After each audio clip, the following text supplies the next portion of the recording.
As students progress through school, they will be required to take more and more notes. Learning strategies for how to effectively take notes will help them as these demands increase. There are 3 parts to our note-taking strategies: webbing, column-style note-taking, and outlining. For these 3 books, you'll need 3 colored highlighters: a blue, a green, and a yellow highlighter. Let's start with webbing. Webbing is a great note-taking strategy for visual learners. It helps students create visual diagrams of information that they either read or hear. This is a strategy that can be used both for independent as well as in-class note-taking. Let's take a look inside the book. Webbing builds off of our highlighting strategy. In the highlighting series, we learned that when we read, there are 3 different elements that we look for. The first is the topic, which is 1, 2, or 3 words describing what the passage is about. For example, rainbows, hot dogs, or bluebirds. We always highlight the topic in blue. The second element that we look for is the main idea, which is what the author is saying about the topic. If the topic, for instance, is trees, the main idea might be growing trees is an easy process. We always highlight the main idea in green. And the third element that we look for are the important details, which we highlight in yellow. Important details are important pieces of information describing the main idea.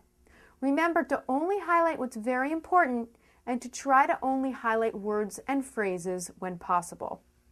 Let's take a look inside the book. We'll do an exercise together. Let's look at exercise 1. I will start by reading the passage out loud. It is important that we read the passage first before doing any highlighting, so it's a dual level of processing. Fires can be both harmful and helpful. They can destroy homes and buildings and can turn forests into piles of ash in very little time. They can also kill people and animals. Yet fire gave humans the first form of light and heat. It allowed us to cook food in unique ways.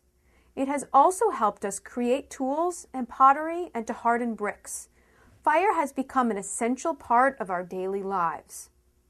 Now that we've done our reading, it's important to go back and highlight those 3 key elements.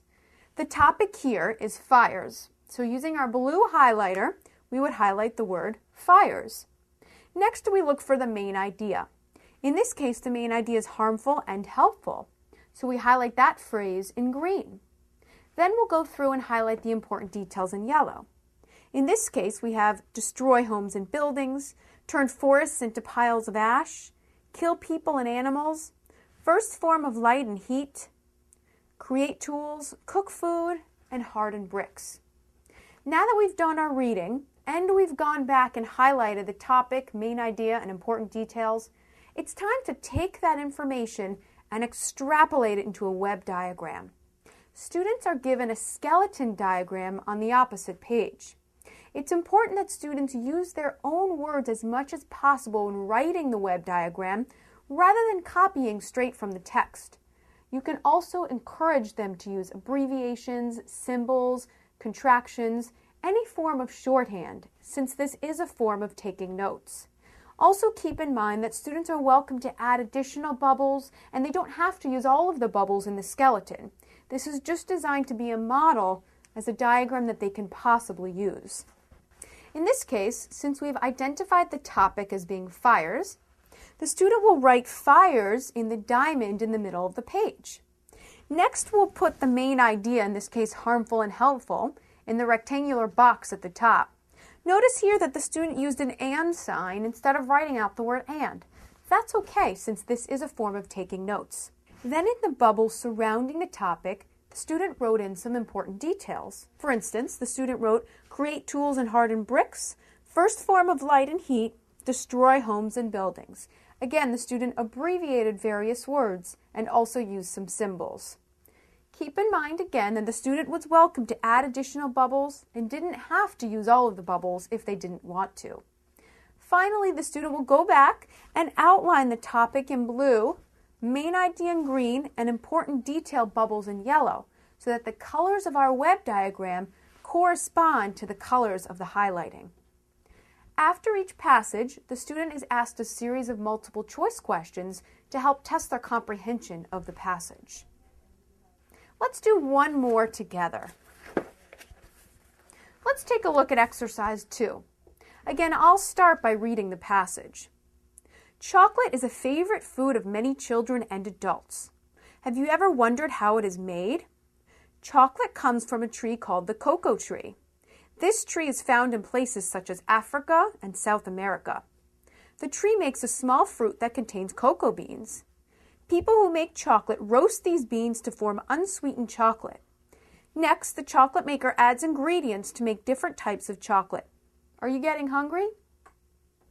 Now that we've done the reading, we go back and identify the topic here is chocolate, which we'll highlight in blue. Next, we see that the main idea here is how it is made. Keep in mind that many students assume that the main idea is always in the first sentence, but in fact, of course, it is not.